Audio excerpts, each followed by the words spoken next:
Have you watched Rick and Morty? No, I haven't. Many people have told me to watch Rick and Morty, although they said it's very dark, and, well, that doesn't bother me so much, I suppose, although I'm plenty dark, perhaps without adding to it.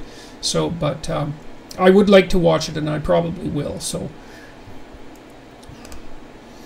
Are you a science fiction fan? You referenced Heinlein's Starship Troopers in a lecture, and your ideas often remind me of Harry Seldon's plan from Asimov's Foundation series. Hey, well, when I was a kid, which is quite a long time ago now, I lived in this town called Fairview, Alberta, which was a town of about 3,000 people, way the hell north, 350 miles northwest of Edmonton. And I had this neighbor across the street, across the alley actually, and he had a huge science fiction library. There must have been, I don't know, 5,000 books there, the 1970s, 1960s and 1970s classics like Heinlein and Asimov. And he would let me go over there and take like 20 books at a time, and I was reading about a book a day at that point, and I read science fiction like mad, probably till I was about 19 or so, and maybe a little younger than that, and then turned more to classic literature when I got to college, and also partly as a consequence of some lessons that the local librarian taught me about what to read. So I was a science fiction fan. I haven't read science fiction for a very long time, although I was pretty happy with it when I was a kid. So, alright, so let's see what else we've got here in the chat room.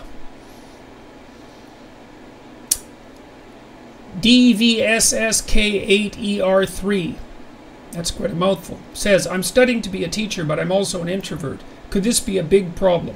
Can I still be a successful teacher? Actually, what seems to predict success at teaching best is intelligence and conscientiousness. That's the data so far. So if you're conscientious, then you'll probably be fine. I mean, introverts have a harder time speaking in front of groups, but you can learn to do that. You know, an introvert can become a very successful public speaker. May not enjoy it the same way that an extrovert might, but that doesn't mean that you can't learn the skills. And what I would recommend for an introvert is the same thing that I do when I'm lecturing, is I never talk to the whole group. You know, it doesn't matter how big the crowd is. I'm always picking out individuals in the group and talking specifically to them. So I'll make a point to an individual and I watch their face and see if they're nodding and understanding, right? Because that way you make contact with the entire audience. And then, you know, I'll talk to someone for about 15 seconds or so. I don't want to put them on the spot too much.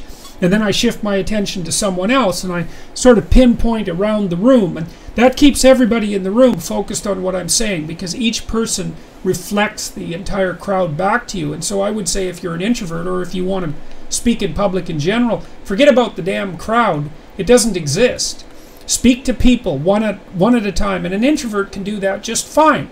So, you know, that's where your strength would be. And I would say you're much more likely to be unsuccessful as a teacher if you don't work hard at it and if you're not interested in it. So if you're an introvert, I wouldn't worry about that.